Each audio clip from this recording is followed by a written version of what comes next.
యుగ్లీనా జీవి యొక్క నిర్మాణంలో గమనించిన అనుకోండి, యుగ్లీనా జీవిలోని ఈ విధంగా కనిపిస్తుంది. యుగ్లీనా అన్నది కుళ్ళినటువంటి ఆకులు, కుళ్ళినటువంటి పదార్థాల దగ్గర ఎక్కువగా జీవిస్తూ ఉంటాయి. ఇది యుగ్లీనా యొక్క నిర్మాణము. యుగ్లీనా యొక్క నిర్మాణం ఈ విధంగా కనిపిస్తుంది. ఓకే, దీని యొక్క పై భాగాన్ని దీన్ని పూర్వాంతం అంటాము, దీన్ని పరాంత భాగం అని పిలుస్తాము. పూర్వాంతంలో దీనికి ఒక కసాబం ఉంటుంది.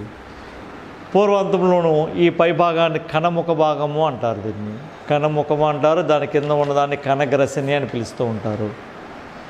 అదేవిధంగా దీంట్లోనూ ఈ పింక్ రంగులో కనిపించే దీన్ని పారా కసాబ దేహము అని పిలుస్తారు. పారా కసాబులు. దాని కింద భాగంలో ఆశయము లేక రిజర్వాయర్ ఉంటుంది. దాన్ని ఆనుకొని ఎర్రటి కంటి చుక్క ఉంటుంది. దాన్ని స్టిగ్మా అని పిలుస్తూ ఉంటారు.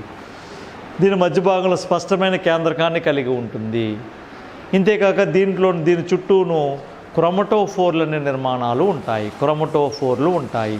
అంతేకాకుండా నిలువుగా భాగంలోని మయోనిమ్స్ కండర తంతువులను కూడా కలిగి ఉంటుంది. దీంట్లో ప్రధానమైన భాగాలు ఇవి: కణముఖము, కణగ్రసిని, కసాబము, కసాబము ఏర్పడేటటువంటి ఆధార కణిక, కేంద్రకము, అదేవిధంగా చుట్టూ ఉండేటటువంటి క్రోమటోఫోర్లు. ఈ నిర్మాణాలు యుగ్లీనాలో ఉంటాయి. యుగ్లీనా యొక్క నిర్మాణం ఇదండి. యుగ్లీనా యొక్క నిర్మాణంలో ఈ పై భాగాన్ని పూర్వాంత భాగము, ఇది పరాంత భాగంగా చెప్తాము. ఈ పూర్వాంత భాగంలో చూసామనుకోండి, ఇక్కడ చూడండి కసాబం ఎక్కడైతే పుడుతుందో ఆ పుట్టే భాగం దగ్గర ఉండేదాన్ని కైనటోజోమ్ లేక ఆధార కణిక అంటారు. ఆధార కణిక నుంచి బయటకు వచ్చే నిర్మాణం మాస్టిగోనియం ఉంటుంది. ఇది కసాబాన్ని ఏర్పరుస్తుంది.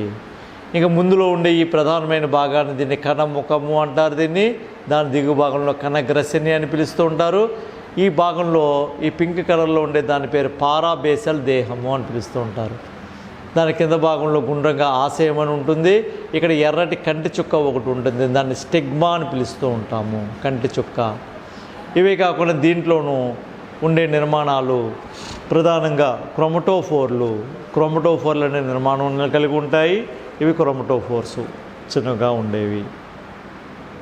అదేవిధంగా పొడవైనటువంటి నిర్మాణాలు ఉన్నాయి. వీటిని మయోనీములు అని పిలుస్తారు. కండర తంతువులను కలిగి ఉంటుంది. మళ్ళీ చెప్తున్నాను, యుగ్లీనాలోనే ఇది పూర్వాంతము, ఇది పరాంతము. పూర్వాంతంలో దాన్ని కసాబం ఉంటుంది, కణముఖం ఉంటుంది, కణగ్రసిని ఉంటుంది, ఆధార కణిక ఉంటుంది. ఇక్కడ బిఫ్రోప్లాస్టు లేదా పరికసాబ దేహం ఉంటుంది. అలాగే ఆశయము, స్టిగ్మా ఉంటుంది. మధ్యలో స్పష్టమైన న్యూక్లియస్ ఉంటుంది. ఇది యుగ్లీనాలో జరిగేటటువంటి ద్విధా విచ్చితిని ఆయుత ద్విధా విచ్చితి అంటాము. ఆయుత ద్విధా విచ్చితి అని పిలవాలి యుగ్లీనాలో ఉండేది. యుగ్లీనా యొక్క కణము నిర్మాణము ఇవి. మరి దీని యందు జరిగేటటువంటి ద్విధా విచ్చితిని మనం ఏమని పిలవాలమ్మా? ఆయుత ద్విధా విచ్చితి అనాలి. ఆయుత ద్విధా విచ్చితి.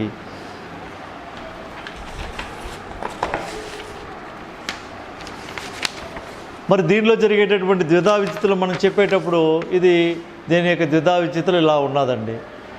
ద్విధా విచిత్తి జరిగేటప్పుడు ఇది మధ్యలో కేంద్రకం విభజన చెందుతుంది, మరియు క్రోమటోఫోర్ల నిర్మాణాలు విభజన చెందుతాయి, మరియు ఆధార కణిక విభజన చెందుతుంది.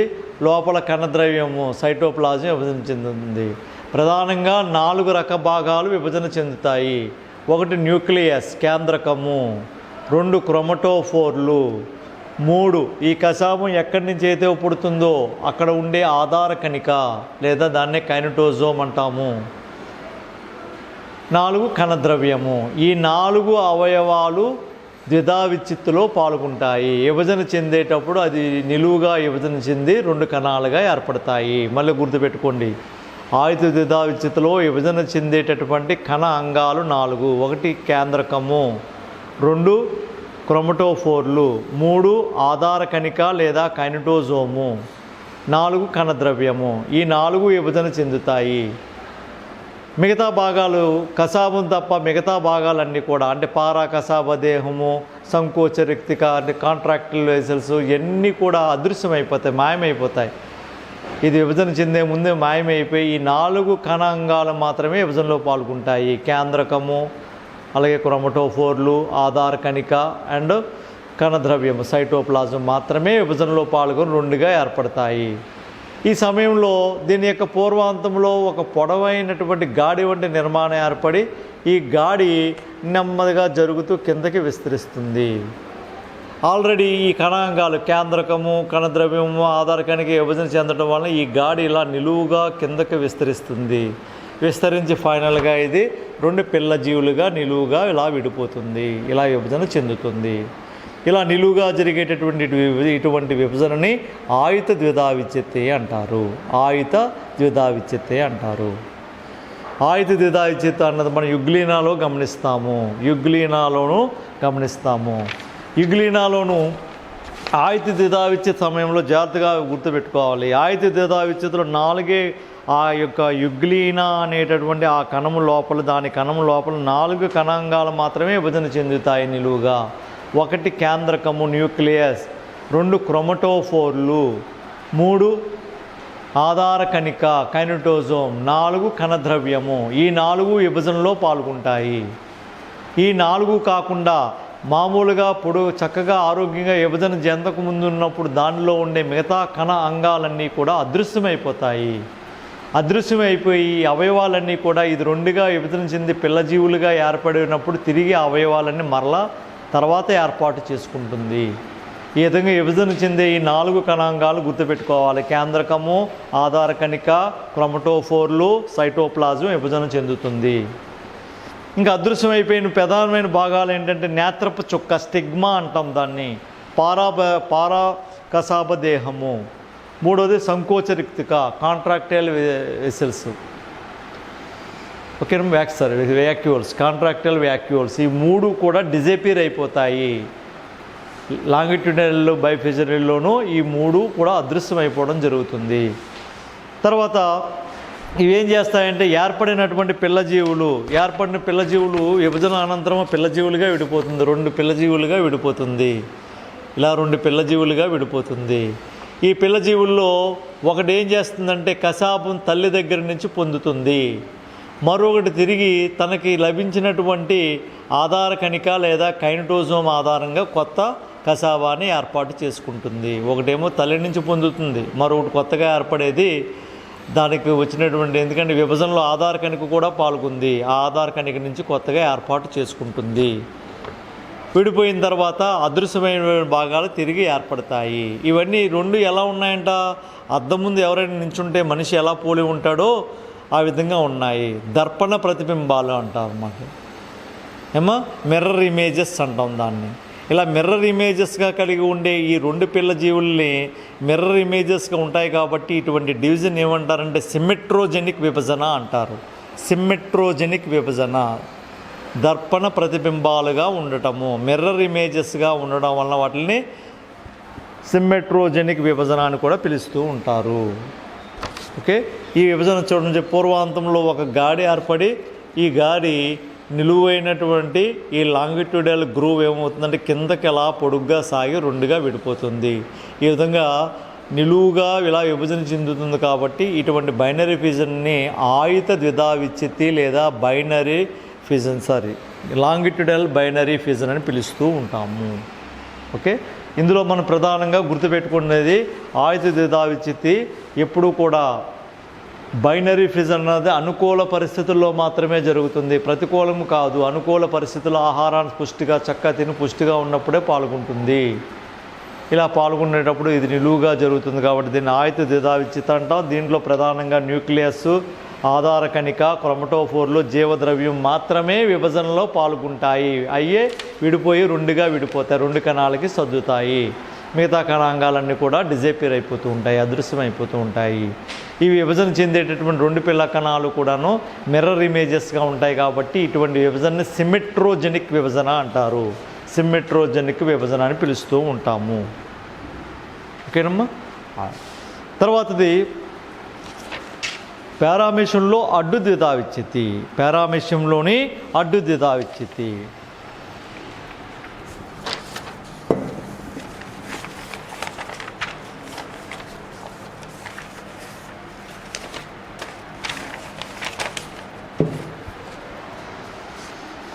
పారామీషియం 2 అడ్డు ద్విధా విచ్ఛత్తి. పారామీషియం ఈ విధంగా ఉంటుంది.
పారామీషియం యొక్క నిర్మాణంలో ఈ విధంగా కనపడుతుంది. దీన్ని ఏమంటారంటే చెప్పు ఆకారంలో ఉంటుంది కాబట్టి దీన్ని స్లిప్పర్ యానిమల్ క్యూల్ అని పిలుస్తూ ఉంటారు. ముద్దుగా స్లిప్పర్ యానిమల్ క్యూల్.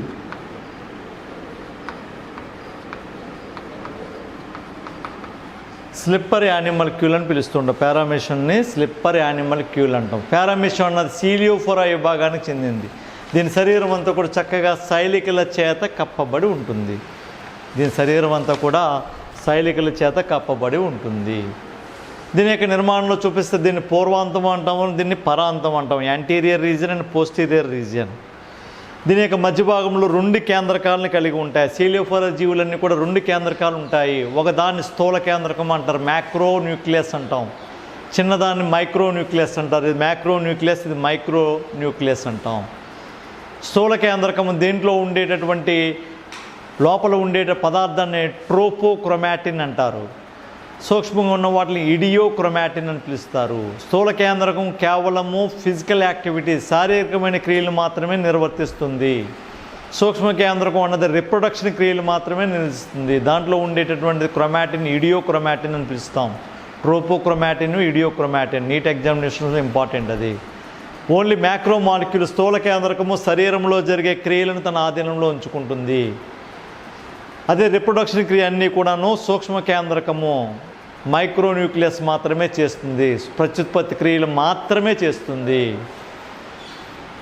ఇందులో మనకి అడ్డుద్విధా విచిత్తులోను ఈ యొక్క స్థూల కేంద్రకము ఏమైటాసిస్ అనే పద్ధతి ద్వారా ఏమైటాసిస్ అనే పద్ధతి ద్వారా విభజన చెందుతుంది. అదే సూక్ష్మ కేంద్రకం ఉందంటే ఇది మైటాసిస్ అనే పద్ధతి ద్వారా విభజన చెందుతుంది. స్థూల కేంద్రకం ఏమైటాసిస్ ద్వారా విభజన చెందితే సూక్ష్మ కేంద్రకము మైటాసిస్ అనే పద్ధతి ద్వారా విభజన చెందడం జరుగుతుంది. ఇదే కాకుండా దీని యొక్క పూర్వాంతంలోనూ దీనికి ఒక పక్క తలంలో ఉండేటటువంటి ఈ గాడి వంటి నిర్మాణాన్ని నోటిగాడి, వారల్ గ్రూవ్ అని పిలుస్తారు. ఈ నోటిగాడి కిందకి విస్తరించి భాగాన్ని కణముఖము అంటారు. ఈ భాగాన్ని కణముఖము పొడవైన నాళంలో తెరుచుకుంటుంది. దాన్ని కణగ్రసిని అని పిలుస్తారు. ఓకే, దీని యొక్క స్థూల కేంద్రకము సూక్ష్మ కేంద్రకమే కాకుండా ప్రధానమైన భాగాలు పూర్వాంతంలోనూ పరాంతంలోనూ 2 సంకోచరిక్తులు ఉంటాయి. 2 సంకోచరిక్తులు కాంట్రాక్టిల్ వ్యాక్యూల్స్ ఉంటాయి. ఈ సంఖ్యలు పై భాగంలో ఉన్నదాన్నేమో యాంటీరియర్ కాంట్రాక్టివ్ వ్యాక్యూల్ అంటాం, పూర్వ సంకోచరిక్తిక అంటారు. కింద దాన్నేమో పోస్టీరియర్ కాంట్రాక్టివ్ వ్యాక్యూల్, పరాంత సంకోచరిక్తిక అని పిలుస్తూ ఉంటాము. ఇలా 2 సంకోచరిక్తులు కలిగి ఉంటాయి, 2 కేంద్రకాలను కలిగి ఉంటాయి. కేవలము సీలియోఫోరా జీవుల్లో మాత్రమే ఇలా 2 కేంద్రకాలను కలిగి ఉంటుంది. అందుచేత దీంట్లో ప్రత్యేకమైనటువంటి రిప్రొడక్షన్ సిస్టమ్ కాంజుకేషన్, సంయుగ్మము అన్నది కేవలము సీలియోఫోరా జీవుల్లో మాత్రమే కనిపిస్తుంది. ఇందులో 2 అద్భుతమైన కేంద్రకాలు ఉన్నాయి. ఒక కేంద్రకం శారీరక క్రియలు నిర్వర్తిస్తుంది, దాన్ని మనం స్థూల కేంద్రకం అంటున్నాము. ఇంకోటి ఓన్లీ రిప్రొడక్షన్ క్రియలు నిర్వర్తిస్తుంది, దాన్ని సూక్ష్మ కేంద్రకం ఉంటాము. ఈ కేంద్రకాలే మనకి భవిష్యత్తులో తర్వాత కాంజుకేషన్ అనే విధానం ప్రోటోజోవాలలో అభివృద్ధి చెందినటువంటి సెక్షువల్ రిప్రొడక్షన్. అది ఆ కాంజుకేషన్ అన్నది బాగా అభివృద్ధి చెందడానికి ఇందులో వేరియేషన్, న్యూక్లియస్ వేరియేషన్ ఉండడమే ప్రధానమైన కారణం అని చెప్తారు.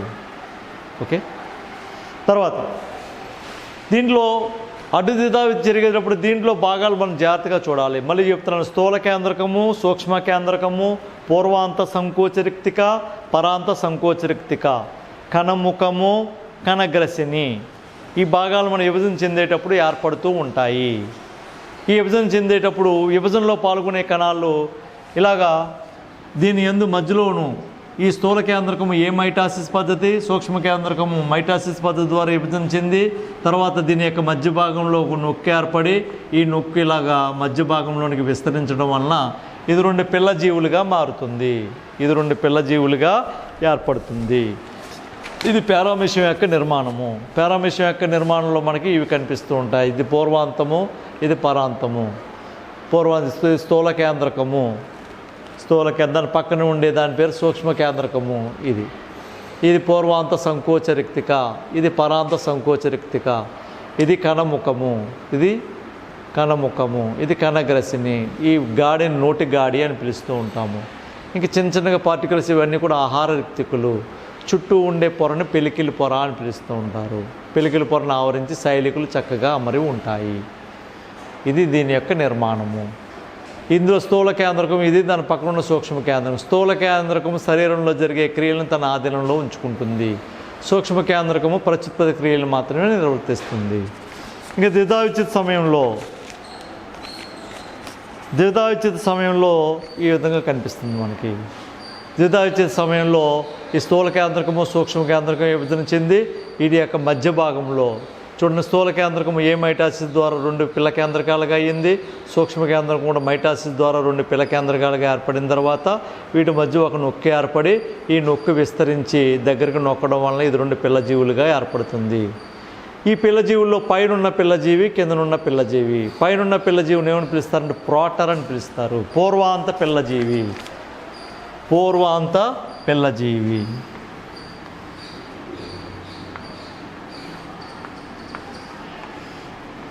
పూర్వాంత పిల్లజీవి. పూర్వాంత పిల్లజీవి. దీన్ని పరాంత పిల్లజీవి అంటాం. పరాంత పిల్లజీవి. పూర్వాంత పిల్లజీవిని ఏమని పిలవాలంటే ప్రోటర్ అని పిలుస్తారు. ప్రోటర్. పరాంత పిల్లజీవిని ఒపిస్తే ప్రోటర్ మరియు ఒపిస్తే అని పిలుస్తాము. ద్విధా విచ్ఛితిలో, పారామీషియం ద్విధా విచ్ఛితిలో, అడ్డు ద్విధా విచ్ఛితిలో మధ్యలో నొక్కి ఏర్పడి విస్తరించిన తర్వాత అది 2 పిల్లజీవులుగా విడిపోతుంది. విడిపోయిన పిల్లజీవుల్లో పూర్వాంతం వైపు ఒక పిల్లజీవి, పరాంతంలో ఒక పిల్లజీవి ఏర్పడుతుంది. యాంటీరియర్ రీజన్ లేదా పూర్వాంతంలో ఉండే పిల్లజీవుని ప్రోటర్ అంటారు. పరాంతంలో ఉండే పిల్లజీవిని ఒపిస్తే అంటారు. ప్రోటర్ మరియు ఒపిస్తే. ప్రోటర్ మరియు ఒపిస్తే. పూర్వాంత పిల్లజీవి, పరాంత పిల్లజీవి. పూర్వాంత పిల్లజీవి, పరాంత పిల్లజీవి. మరి పూర్వాంత పిల్లజీవి తల్లి నుంచి ఏం పొందుతుందో చూద్దాం. తల్లి నుంచి పూర్వాంత పిల్లజీవి పై భాగం నుంచి తల్లిగారి దగ్గర నుంచి పూర్వ సంకోచ రిక్తిక 1. రెండోది కణముఖము, నోటిగాడిని ఏర్పాటు చేసుకుంటుంది. రెండోది కణముఖాన్ని పొందుతుంది. పూర్వాంత సంకోచ రిక్తికను కణముఖాన్ని నోటిగాడిని తల్లి నుంచి పొందుతుంది. తర్వాత ఎవరండి ఇది పొందేది? ప్రోటర్. 3 భాగాలు తల్లి నుంచి పొందుతుంది. 1 పూర్వ సంకోచ రిక్తిక తల్లిగారిది అది. రెండోది కణముఖము. మూడోది నోటిగాడిని పొందుతుంది. మరి పరాంత పిల్లజీవి ఒపిస్తే అంటారు. దీన్ని పరాంత పిల్లజీవిని ఒపిస్తే అంటారు. ఒపిస్తే ఏం చేస్తుందంటే పరాంత సంకోచ రిక్తిక మాత్రమే పొందుతుంది. మిగతా భాగాలను తర్వాత ఏర్పాటు చేసుకుంటుంది. నోటిగాడిని, కణముఖాన్ని, కణగ్రసిని తర్వాత ఏర్పాటు చేసుకుంటుంది. ఇది మాత్రము ప్రోటర్ మాత్రము తల్లి జీవి నుంచి 3 భాగాలని ఏర్పాటు చేసుకుంటుంది, పొందుతుంది. ఒపిస్తే మాత్రం కేవలం తల్లి నుంచి 1 పొందుతుంది. అది పరాంత సంకోచ రిక్తిక. ఈ భాగం అన్నమాట పరాంత సంకోచ రిక్తిక మాత్రమే ఏర్పాటు చేసుకుంటుంది. ఓకే, దీని యొక్క విభజన ఏమని పిలుస్తారంటే హోమోథెటోజెనిక్ విభజన అంటారు. ఈ విభజన ఏమని పిలవాలమ్మా? హోమోథెటోజెనిక్ విభజన.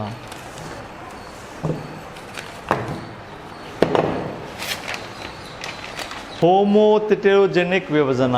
పారామీషియం అడ్డు ద్విధా విచ్ఛితిని హోమోథెటోజెనిక్ అడ్డు విభజన అని పిలుస్తారు. ఎందుకు పిలుస్తారు అంటే పారామీషియం యొక్క దేహాక్షం ఇది.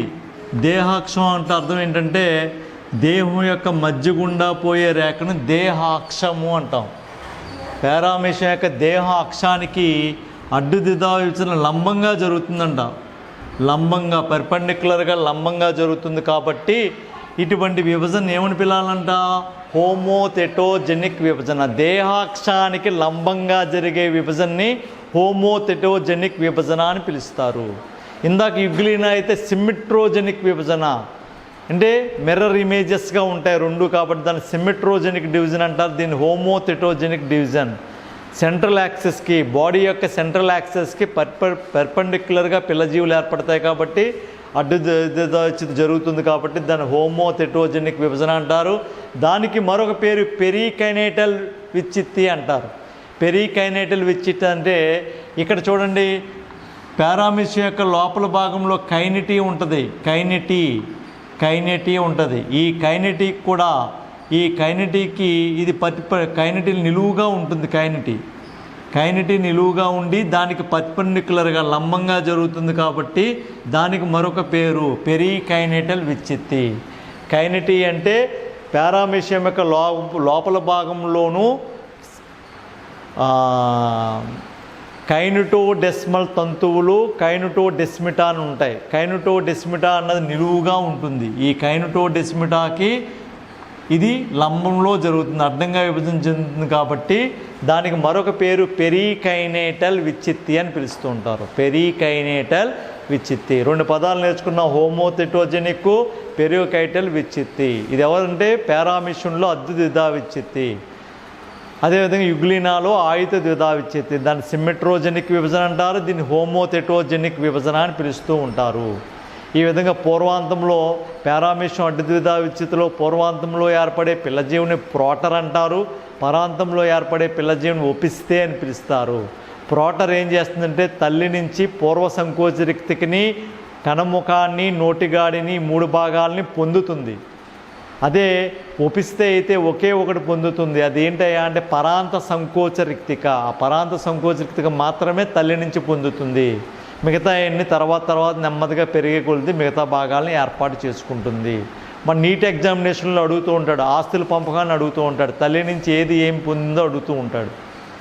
అది చూసుకుంటూ ఉండాలి. ఓకే, హోమోథెటోజెనిక్ అంటే అది మీనింగ్. హోమోథెటో అంటే దేహాక్షానికి అడ్డు ద్విధా విచ్చిత్తి అన్నది లంబంగా జరుగుతుంది కాబట్టి దాన్ని హోమోథెటోజెనిక్ అంటాం. ఇంకా దీంట్లో ఉండేది ఆ లాస్ట్ పార్ట్ ఏంటి అంటే బహుధా విచ్చిత్తి. బహుధా విచ్చిత్తి మల్టిపుల్ ఫిజన్స్. బహుధా విచ్చిత్తి. బహుధా విచ్చిత్తి సాధారణంగా ఇదైతే ఇందాక ద్విధా విచ్చిత్తి అయితే అనుకూల పరిస్థితుల్లో జరిగితే బహుధా విచ్చిత్తి అన్నది అనానుకూల పరిస్థితుల్లో జరుగుతుంది. అనానుకూల పరిస్థితుల్లోనే సాధారణంగా కేంద్రకము అనేక సార్లు వెంటనే విభజన చెందుతుంది. క్యారియోకైనిసిస్ జరుగుతుంది. క్యారియోకైనిసిస్ జరిగిన తర్వాతే సైటోకైనిసిస్ జరుగుతుంది. క్యారియోకైనిసిస్ ఆగకుండా వెంటనే జరిగిపోవడం వలన ఒకేసారి అధిక సంఖ్యలో అనేక పిల్ల కేంద్రాలుగా ఏర్పడతాయి. అనేక పిల్ల కేంద్రాలు ఏర్పడిన తర్వాతనే దీని నందు సైటోకైనిసిస్ జరుగుతుంది. సైటోకైనిసిస్లో కణద్రవ్యం విభజన చెంది ఈ ఏర్పడిన పిల్ల కేంద్రకాల చుట్టూ ఈ యొక్క చిన్న ఈ పిల్ల కేంద్రకాల చుట్టూ ఈ యొక్క సైటోప్లాజం చేరి పిల్ల కణాలుగా మారుతాయి. ఆ పిల్ల కణాలని అమీబాలు అయితే అమీబ్యులాలు అని పిలుస్తూ ఉంటారు. ఆ పిల్ల కేంద్రకాల కణపదార్థం చేరిన ఆ పిల్ల కేంద్రకాలని అమీబ్యులాలు అని పిలుస్తూ ఉంటారు. ఇందులోని అమీబాలోను. ఈ బహుధా విచ్చిత్తి అన్నది సాధారణంగా మనకి ప్రోటోజోవా జీవుల్లోనూ కొన్ని పరిస్థితుల్లో కనిపిస్తుంది. అమీబాను ఉదాహరణగా చెప్తాము. అదే కాకుండాను ఇందులో ఉండే ప్రోటోజోవా పరాన్నజీవి అయినటువంటి ప్లాస్మాడియం దశలో మనం ఎక్కువగా వస్తూ ఉంటుంది. ప్లాస్మాడియంను తన సంఖ్యను అధిక సంఖ్యలో పెంచుకోవడానికి వీలుగా ఈ బహుధా విచ్చిత్తి పద్ధతి మీద ఆధారపడి ఉంటుంది. ప్లాస్మాడియంలోను షైజోగని అని ఒక దశ ఉంటుంది.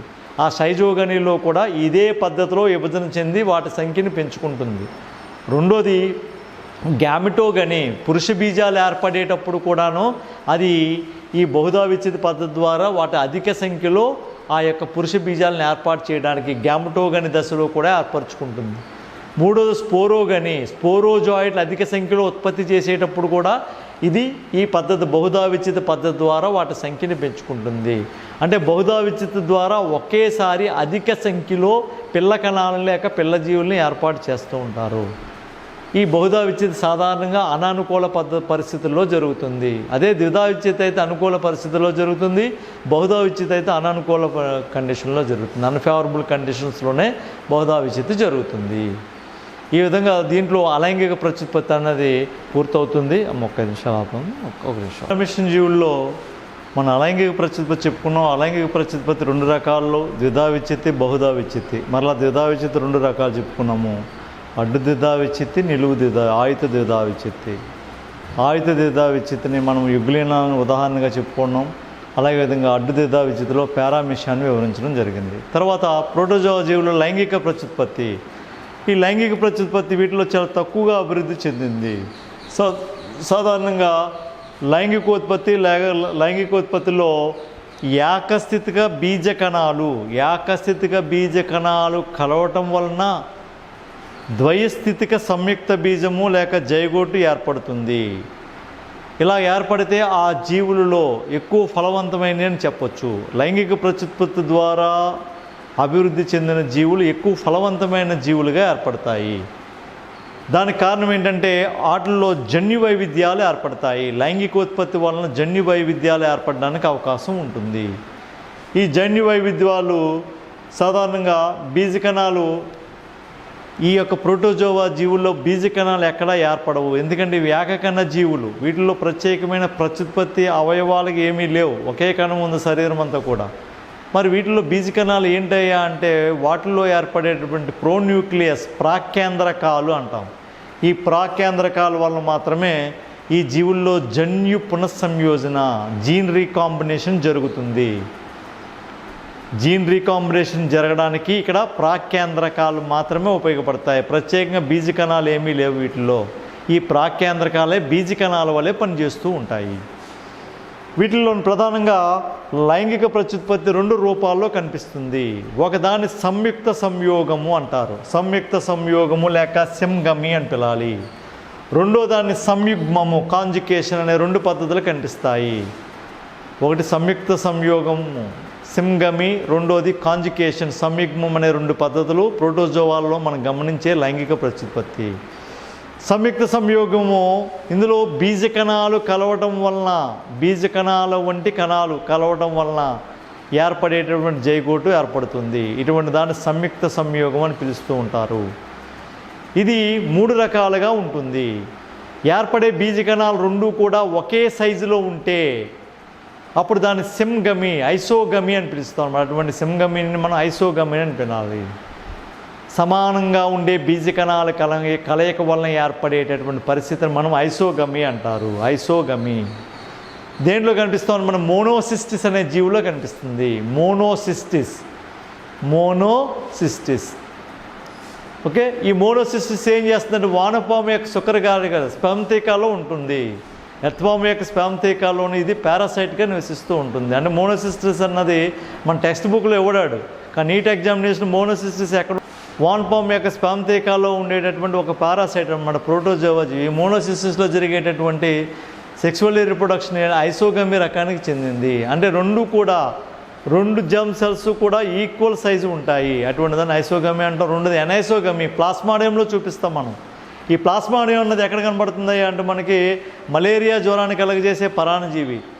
దీని యొక్క సెక్సువల్ రిప్రొడక్షన్లోనూ మేలు ఫిమేలు ఒకే సైజులో ఉండవు. మేలు ఫిమేల్గా చెప్పుకునేటటువంటి ఆ జర్మ్ సెల్స్ 2 కూడా ఒకే సైజులో ఉండవు. ఒకటి పెద్దదిగా ఉంటుంది, ఒకటి చిన్నదిగా ఉంటుంది. ఇలా డిఫరెంట్ సైజ్ ఆఫ్ గ్యామెట్స్ కలవడాన్ని ఏమంటారని ఎనైసోగమి అని పిలుస్తూ ఉంటాం. దానికి ఎగ్జాంపుల్ ప్లాస్మాడియం. మూడోది హోలోగమి. హోలోగమి అంటే ఇక్కడ సాధారణంగా జర్మ్ సెల్స్ ఏమి ఏర్పడవు. యానిమల్ సెల్సే జర్మ్ సెల్స్గా యాక్ట్ చేస్తాయి. ప్రత్యేకమైనటువంటి జర్మ్ సెల్స్ ఏమీ ఏర్పడకుండా ఆ ఉండే ఏకగణ జీవులే అవే జర్మ్ సెల్స్గా యాక్ట్ చేస్తాయి. కాబట్టి అటువంటి దాన్ని హోలోగమి అంటారు. అది మనం ట్రైకోనింఫా అనేటటువంటి జీవిలో చూపిస్తాము. చెదపురుగుల యొక్క శరీరంలో ఉంటుంది ట్రైకోనింఫా. ఓకే, లైంగిక కణాలుగా ప్రదర్శిస్తాయన్నమాట ఆ 2 యానిమల్స్. దాన్ని హోలోగమి అంటాం. ఈ 3 కూడా మనము సింగమికి ఎగ్జాంపుల్ చెప్తాము. సింగమి బీజకణాల కలయికను మనం సింగమి అంటాము. ఇక్కడ బీజకణాల యొక్క కలయికను బట్టి ఒకే ఆకారంలో ఉండే బీజకణాలు కలిస్తే దాన్ని ఐసోగమి అని, వేరువేరు ఆకారంలో ఉండే బీజకణాలు కలిస్తే ఎనైసోగమి అని, అసలు బీజకణాలు లేకుండా ఉన్న కణాలే వాటిలాగా నటిస్తే దాన్ని హోలోగమి అని పిలుస్తూ ఉంటాము. ఇలా ఈ 3 కూడా సింగమి లేదా సంయుక్త సంయోగం చెప్తాము.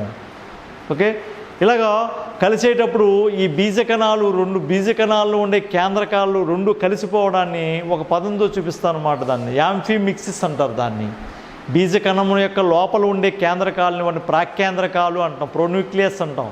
ఈ ప్రోన్యూక్లియస్ 2 కలిసిపోవడాన్ని మనం ఏం చెప్పాలంటే యాంఫీమిక్సిస్ అంటాం. దాన్ని యాంఫీమిక్సిస్ అని పిలవాలి.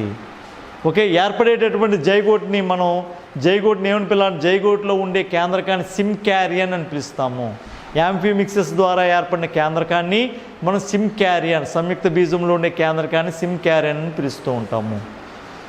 నెక్స్ట్ మనం దీంట్లోనూ సెక్సువల్ రిప్రొడక్షన్లో లాస్ట్ టాపిక్ సంయుగ్మము, కాంజుకేషన్ అంటాము. కాంజుకేషన్ అన్నది సీలియోఫోరా జీవులు మాత్రమే ప్రదర్శిస్తాయి.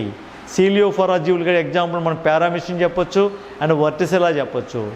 ఇవి కాంజుకేషన్, వీటిల్లో ఇంకెక్కడా కనబడవు. ఈ కాంజుకేషన్ అనే విధానాన్ని పారామిషన్లో మొట్టమొదటిసారిగా హర్ట్విగ్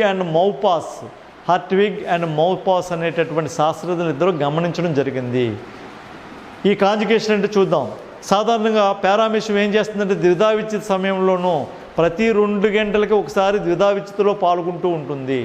ఒక రోజులో 4 నుంచి 5 సార్లు ద్విధా విచ్ఛితిలో పాల్గొనడం వలన దాని యొక్క శరీరంలోని స్థూల కేంద్రకము శక్తిని కోల్పోతూ బలహీనమైపోతూ ఉంటుంది. అలా ప్రతిరోజు అలాగా ద్విధా విచ్ఛితిలో పాల్గొంటే దాని యొక్క సత్తువు నశించిపోతూ ఉంటుంది. అందుచేత కొంతకాలానికి శక్తి నశించిపోయి అవి చనిపోయే అవకాశం ఉంది. అందుచేత అవి ఏం చేస్తాయంటే సంయుగ్మము అనే విధానం ద్వారా తమ శరీరంలోని జీవసత్తువు కోల్పోయిన సత్తువుని, దాన్ని ఏమంటామంటే సెనైల్ అంటారు, సత్తువు కోల్పోవడాన్ని. ఆ సెనైల్నెస్ని నెమ్మదిగా తగ్గించుకుంటూ ఉంటుంది. ఆ సత్తువును కోల్పోయిన దాన్ని మరి తిరిగి శక్తిని పొందడం కోసం దాని లోపల విభిన్న సంగమ రకాలు, వాటిల్లో ఉండే కేంద్రకాలన్నీ కలిసిపోతాయి. దాంట్లో ఉండే సూక్ష్మ కేంద్రకాలన్నీ కలిసిపోయి కేంద్ర పదార్థాలను మార్చుకుంటాయన్నమాట. 2 రకాల 2 పారామిషన్లు ఏం చేస్తాయంటే దగ్గరికి చేరిన తర్వాత వాటిలో ఉండే కేంద్రకాలను మార్చుకుంటాయి. కేంద్రకాలను మార్చుకొని దీని కేంద్రక పదార్థం దాంట్లోనికి, దాని కేంద్రక పదార్థం దీంట్లోనికి మార్చుకొని ఆ కేంద్రక పదార్థానికి నూతన ఉత్సాహాన్ని నింపుకుంటాయి. ఆ నూతన ఉత్సాహాన్ని ఏమంటారంటే పునర్వ్యవస్థీకరణ అంటారు. ఈ కేంద్రక పదార్థాలని అటు ఇటు మార్చుకోవడం వలన దాంట్లో పునర్వ్యవస్థీకరణ జరుగుతుంది. పునర్వ్యవస్థీకరణ జరగడం వలన తిరిగి ఆ కేంద్రకాలు శక్తివంతంగా తయారవుతాయి. ద్విధా విచ్ఛితిలో కోల్పోయిన శక్తిని ఈ కేంద్రకాల మార్పిడి జరగడం వలన, పునర్వ్యవస్థీకరణ జరగడం వలన నూతన ఉత్తేజాన్ని పొందుతాయి. ఏ విధానం ద్వారా?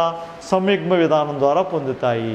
అందుకోసం ఏం చేస్తాయంటే ఈ నూతన ఉత్సాహం పొందడానికి, కేంద్రక పదార్థాలను మార్చుకోవడానికి, పునర్వ్యవస్థీకరణ చెందడానికి 2 విభిన్న రకానికి చెందినటువంటి జీవులు, పారామిషన్లోనే విభిన్న రకానికి చెందిన జీవులు నూతన ఉత్సాహం పొందడానికి 2 కలిసి ఒక చోట చేరుతాయి. వాటి మధ్య జరిగేటటువంటి కేంద్ర పదార్థం మార్పిడిని మనము సంయుగ్మము అంటాము. దానికోసము తాత్కాలికంగా 2 జీవులు ఒక చోటకి కలవడాన్ని మనము సంయుగ్మము అని పిలుస్తారని చెప్పి విక్టర్మ్యాన్ అనే శాస్త్రవేత్త చెప్పాడు.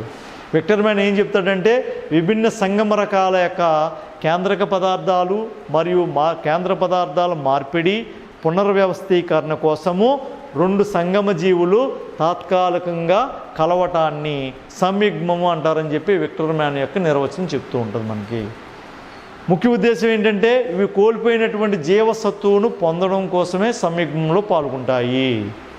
ఓకే, దానివల్ల దానికి వైటలిటీ, యవ్వనం తిరిగి, శక్తివంతమైన యవ్వనం తిరిగి ఏర్పడిన తర్వాత మరలా ప్రతిరోజు పాల్గొనేట్టుగా ద్విధా విచ్ఛితిలో పాల్గొంటూ ఉంటుంది. ఓకే, ఇవన్నీ కూడా ఇప్పుడు సంయుగ్మం ప్రతికూల పరిస్థితుల్లో జరుగుతుంది, అన్ఫేవరబుల్ కండిషన్లో మాత్రమే జరుగుతుంది. అదే ద్విధా విచ్ఛితి అయితే ఫేవరబుల్ కండిషన్లో జరిగితే సంయుగ్మం మాత్రం అన్ఫేవరబుల్ కండిషన్స్లో జరుగుతూ ఉంటుంది. సంయుగ్మం వల్ల ముఖ్యంగా ఆ యొక్క కేంద్రకాలు వా యొక్క జీవసత్వ, వైగోరినెస్ అండ్ వైటిలిటీని బాగా పెంచుకుంటూ ఉంటాయి. ఈ సంయుగ్మాన్ని మొట్టమొదటిసారిగా హర్ట్విగ్ అండ్ మౌపాస్ అనే శాస్త్రవేత్తలు పారామిషన్లో గుర్తుపెట్టారు. ఈ సంయుగ్మం ద్వారా పారామిషన్ ఉందనుకోండి, ఈ 2 జీవులు కలవడం ద్వారా ఒకేసారి 8 పిల్ల జీవులను ఏర్పరుస్తాయి. వర్టిసెల్లా అనే జీవి ఉందనుకోండి, సంయుగ్మం ద్వారా ఒకేసారి 7 పిల్ల జీవులను ఏర్పరుస్తాయి. ఈ కాంజుగేషన్ విధానం ద్వారా చక్కగా జన్యు వైవిధ్యాలు కలిగినటువంటి పిల్ల జీవులను కూడా ఏర్పాటు చేయడం జరుగుతుంది. ఈ విధంగా పారామిషన్ యొక్క ప్రత్యుత్పత్తి వ్యవస్థలో అలైంగిక ప్రత్యుత్పత్తి, లైంగిక ప్రత్యుత్పత్తి 2 ఉంటాయి. రెండిట్లో అలైంగిక ప్రత్యుత్పత్తి ద్వారా క్రమేపీ వాటి శక్తిని కోల్పోతాయి. ఆ కోల్పోయిన శక్తిని తిరిగి ఏర్పరచుకోవడం కోసం అవి సంయుగ్మ విధానంలో పాల్గొని ఆ శక్తిని, నిస్సత్తువుని, మరలా ఆ జీవసత్తువుని, యవ్వనాన్ని తిరిగి పొందడం జరుగుతుంది ఈ సంయుగ్మ విధానం ద్వారా. ఓకే, వీటిల్లో మనకి ఐపీ ఎగ్జామినేషన్స్లో సాధారణంగా ఈ ప్రోటర్, ఒపిస్తా మధ్య ఉండే భేదాలు అడుగుతూ ఉంటాడు. ఎటువంటి పరిస్థితుల్లో బహుధా విచ్ఛితి ఎట్లా జరుగుతుందని అడుగుతాడు. ద్విధా విచ్ఛితిలోను హోమోథెటోజెనిక్ అంటే ఏంటి, సిమెట్రోజెనిక్ విభజన అంటే ఏమిటి, మనం ఏదన్నా మనం చెప్పేటట్టుగా ఉండొచ్చు. అదేవిధంగా చలనాంగాల నుంచి కూడా చాలా వస్తూ ఉంటాయి. మిథ్యాపాదాల రకాలు అడగవచ్చు, కశాబాల రకాలు అడగవచ్చు. ఓకే, అందువల్ల ఈ నీట్ ఎగ్జామినేషన్స్ కూడాను వీటి నుంచి ఎక్కువగా వచ్చే క్వశ్చన్లు ఉంటాయి. అప్లికేషన్ పార్ట్ ఎక్కువగా ఉంటుంది. అప్లికేషన్ పార్ట్ అంటే సపోజు ఫ్లాజిల్లాలోను అండిలార్ మూమెంట్ జరుగుతుంది. అండిలార్ మూమెంట్లో ఏ ఫోర్స్ ఉంటుంది, ఫుల్లీ పుషింగ్ ఫోర్సా, పుల్లింగ్ ఫోర్స్ దానికి అప్లై చేస్తామా, జీవి ఏ విధంగా వెళ్తుంది, అది ప్రాక్టికల్గా మనం అనుకుంటూ చదువుతూ ఉంటే మనకు బాగా గుర్తుంటుంది. అప్లికేషన్ పార్ట్లో నీట్ ఎగ్జామినేషన్లో ఆ లోకోమోషన్ ఆర్గాన్స్ నుంచి ఎక్కువగా వచ్చే క్వశ్చన్లు ఇవి ఉంటాయి. Thank you. స్టాప్ చేసి